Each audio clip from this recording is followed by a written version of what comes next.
আমার নাম আব্দুল বারেক। ইউটিউব চ্যানেলে আমার স্বাগতম। আপনারা কীরকম আছেন?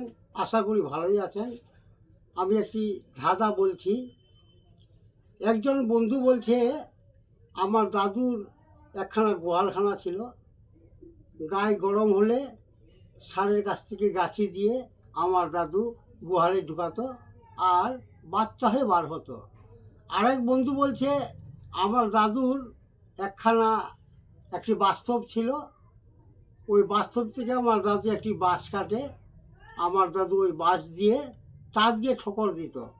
তো ওই বন্ধুটি বলছে, তোমার দাদু ওই বাঁশটি দিয়ে চার দিয়ে ঠোকরাতো, তো ওই বাঁশটি তাহলে রাখতো কোথায়? তো আমার বন্ধু বলছে, ওই বাঁশটি আমার দাদু তোমার দাদুর গোয়ালখানায় রাখতো। আমার এই ভিডিওটি দেখে যদি আপনাদের ভালো লাগে, লাইক করবেন এবং সাবস্ক্রাইব করবেন। আমার ভিডিওর সঙ্গে জড়িত থাকবেন যেন আমি এগিয়ে যেতে পারি।